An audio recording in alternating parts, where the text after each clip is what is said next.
Vamos a una pausa y al volver la segunda vuelta electoral y los votantes cuyos candidatos quedaron fuera de la contienda. ¿Qué esperan esos votantes para decidir entre los finalistas? Ya regresamos con la comunicadora política Gabriela Panchana. Manténgase en nuestra sintonía. A las puertas de la segunda vuelta electoral hay sentimientos encontrados en la población. Dudas, incertidumbres, un país sumido en una crisis sanitaria, económica, de seguridad. Y aun cuando desde algunos sectores se diga que no se debe y que no se puede polarizar la contienda política, resulta que no hay tampoco muchas maneras más de abordar un balotaje entre dos posturas radicalmente distintas. A esta hora nos acompaña Gabriela Panchana Briones, activista ciudadana, comunicadora política, abogada. Buenos días, bienvenida a Contacto Directo. Buenos días, Lenin. Muchas gracias por la invitación. Desde la candidatura del correísmo se ha tratado de posicionar un discurso triunfalista, amparado en ese 1.200.000 votos de diferencia que le sacaron al candidato Lasso, pero ¿existen realmente motivos para ese optimismo o hay allí una narrativa vacía a la que si se le raspa un poquito con la uña denota estar sin contenidos? Bueno, yo creo que justamente lo que deberíamos de darnos cuenta es que ante la crisis económica, crisis sanitaria que existe, con la cantidad de pobreza que ha aumentado, de acuerdo con los últimos estudios, hay más de la mitad del Ecuador está en una situación de pobreza, de desesperación, y sin embargo, y a pesar de eso, que inclusive a mucha gente que no necesariamente está en ese estado de desesperación, $1.000 le significaría una pequeña lotería que le podría cambiar y alegrar algunos días o a lo mejor algunas semanas o meses. Sin embargo, a pesar de semejante propuesta, 7 de cada 10 personas le dijeron, no creyeron o le dijeron que no a esa propuesta. De tal manera que me parece, claro, es una narrativa, pero que no está basada en la realidad. Es decir, no es que hay precisamente una gran incidencia de la crisis económica a la hora de ir a sufragar, pero tampoco inciden la crisis en salud, la crisis de inseguridad en el momento en que los ecuatorianos acuden a las urnas. No, yo sí creo que inciden. El tema está en la credibilidad que puedan tener las propuestas de ciertos candidatos que representan al pasado, que representan al populismo totalitario, que representan a la venganza, al odio, a la división. Claro, unos buscan recuperar la economía a través de la obtención de un trabajo, otros quieren un cheque de $1.000. Así es, y el tema está en si los ciudadanos le creen o ya no le creen. Pero además creo que hay un tema que justamente hablando del tema de la polarización, creo que hay una gran parte de la población que tampoco votó por el segundo candidato, que es Guillermo Lasso, que ya no quiere esa polarización, a quienes tenemos que acercarnos y tenemos que llegar de alguna manera para que haya ese encuentro del que está hablando la candidatura del candidato Lasso. Y creo que ese es el gran desafío de esta segunda vuelta. En esos análisis, ¿cuál es el peso que tienen los actos de corrupción cometidos? Porque así lo ha determinado la justicia por el padrino del candidato Arauz. Se lo pregunto, Gabriela, porque hay quienes sostienen que esos temas no son determinantes a la hora de sufragar. Sí, yo he escuchado eso y también me resisto a creer que eso sea así, porque al final del día hay personas que relacionan corrupción con el tema del desvío de fondos, con el tema del sobreprecio, y tal vez esos temas sí sean un poco invisibles para cierta parte de la población, porque hay esta noción de que casi que la corrupción es inherente a la gestión política, lo cual es una cosa terriblemente triste que la mayoría de la gente pueda pensar eso. Pero creo que sí hay otro tipo de corrupción que la gente la palpa y la siente, digamos, en su vida, que tiene que ver con el sicariato, que tiene que ver con el narcotráfico, que tiene que ver con generaciones de niños, de jóvenes, de chicas que han sido completamente destruidas por esa apertura que se le dio a los socios del populismo que nos gobernó por 10 años y medio y que se ha quedado de alguna manera infiltrado en el Estado. Eso es lo que tenemos que cambiar. La sensación de inseguridad que generan las masacres en las cárceles del país, ¿tendrán alguna incidencia en el clima electoral? La penetración del narcotráfico en todos los estamentos sociales, ese avance a paso acelerado hacia la consolidación de un narcoestado, como lo advierte desde hace años Francisco Huerta Montalvo, ¿es un elemento que pesa a la hora de sufragar?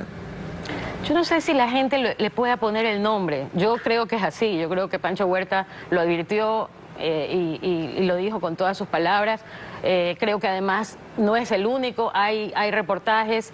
El otro día decía alguien en las redes, le llamaba la atención de otros periodistas que estaban repitiendo esta narrativa de ya basta de echarle la culpa al Correato, pero hay hechos puntuales, hay las declaraciones de quienes estuvieron en el juicio de Chapo Guzmán que mostraron toda la incidencia y toda la ayuda que tuvo, la complicidad que tuvo el Correato, y no solamente el gobierno, sino el Estado. Digamos, eso a lo mejor solamente una parte de la población lo entiende, pero la percepción, la sensación de que estamos a la deriva, de que no tenemos salida, y que eso de alguna manera es una herencia, creo que sí es algo que lo puede ver la mayoría de la gente. ¿Qué es lo que deberían hacer los candidatos para aquilatar esos votos que en un porcentaje mayoritario decidieron no darle su respaldo a ninguno de los finalistas en esta elección? ¿Cómo conectar con las aspiraciones de ese 49% de la población, la mitad del país, que se quedó sin candidato en carrera? Bueno, ese es el gran desafío, y ese desafío no es solamente comunicacional, es un desafío humano hasta cierto punto. Es decir, tenemos que abrir el corazón, dejar que nos duela lo que nos va a decir la otra parte que se ha sentido invisibilizada, que se ha sentido ignorada, y que necesita que le demos una respuesta. Ese es el gran desafío de la candidatura de Guillermo Lasso. Él necesita sentarse, escuchar, conversar, le va a doler y va a tener que aprender a comprender realidades que él no ha conocido, no ha estado expuesto. Pero estoy segura que del otro lado también, del otro lado de la gente que está desesperada por llegar a ese encuentro, por llegar a esa mitad del camino. Y creo que parte del ejercicio que tenemos que hacer como sociedad es perdonarnos, perdonar la indiferencia, perdonar lo que no hemos sido capaces de ver, no solamente en grupos que han luchado por sus derechos, sino en los problemas que tienen que ver con la pobreza, con la desnutrición infantil, con las mujeres excluidas. O sea, este es el momento en que nos vamos a unir, porque es la única salida. Pero hay elementos que complican esa unidad, ese encuentro, ese perdón. Pachacuti, que reclama, habla de un fraude generalizado y sistematizado, siendo que la disputa por el segundo lugar es con el candidato Lasso. ¿Qué tan complejo puede resultar que Lasso llegue a los votantes de Yacu Pérez? La verdad es que me parece que es muy triste lo que ha pasado, la secuencia de errores que se han cometido. Algunos creo que con buena fe, digamos, repitiendo la frase célebre del Correato, pero creo que otros sí han tenido intencionalidad negativa. Pero la verdad es que a la hora de la hora, muchísima gente de la que votó por Yacu Pérez sufrió en carne propia la persecución, y sabe perfectamente que volver a ese pasado no es una opción. Pero Yacu Pérez fue perseguido y Yacu Pérez dice: yo no voto por Lasso, ni por Arauz tampoco. Sí. Entonces, ¿por qué tendríamos que esperar una reacción distinta o una reflexión más amplia de los electores? Porque la vida, la realidad es que lo perfecto es enemigo de lo posible. Y porque para muchos Guillermo Lasso no es el candidato perfecto, no es el candidato idóneo, pero es el candidato posible. Y es el candidato que nos va a acercar a ese escenario donde en el futuro la gente que votó por Yacu Pérez, la gente que votó por Javier Hervas, pueda tener un presidente que se parezca más a quienes ellos quieren tener. Pero para llegar allá, hoy el camino es Guillermo Lasso. Y esa es la manera. En la vida hay momentos en los que tenemos que ser pragmáticos, y hay momentos en que tenemos que elegir a lo posible antes que lo perfecto, porque esa perfección no está en las posibilidades, es una ilusión. Entonces realmente es una trampa. Ahora, seguir luchando por una cosa que no existe. Al igual que Pachacuti, la izquierda democrática toma una postura de no apoyar a nadie y de apelar al carácter reflexivo de su electorado. Si quisiéramos hacerlo simple, podríamos decir, yo diría simplón incluso, podríamos decir que ante los extremos que supone el balotaje, la izquierda vota por la izquierda o por lo que más se le parezca. ¿O no es así? Yo no creo que la población esté dividida entre izquierda y derecha. Creo que un gran porcentaje de votantes tiene un sentido de solidaridad, tiene un sentido de empatía y quiere vivir en un país donde los derechos de todos se respeten.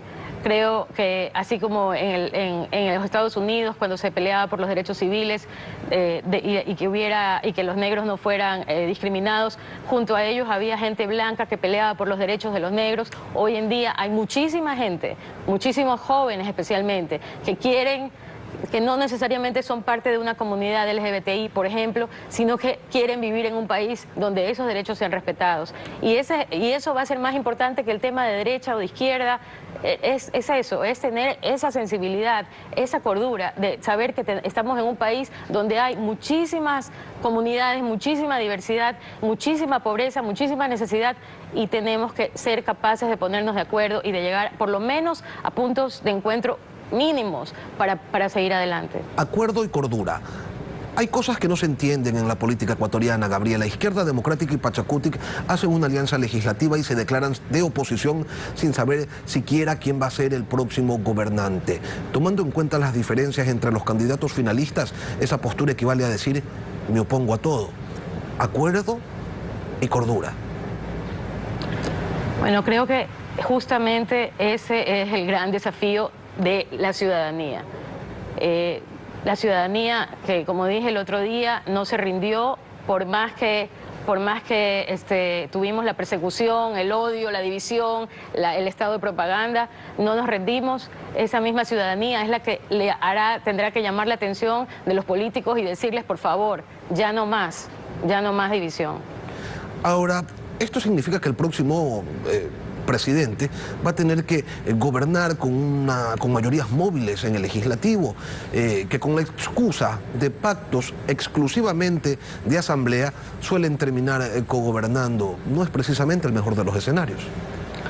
No, es terrible porque es más de lo mismo. Y las elecciones se supone que son para hacer cambios, para aprender, para mejorar, para evolucionar.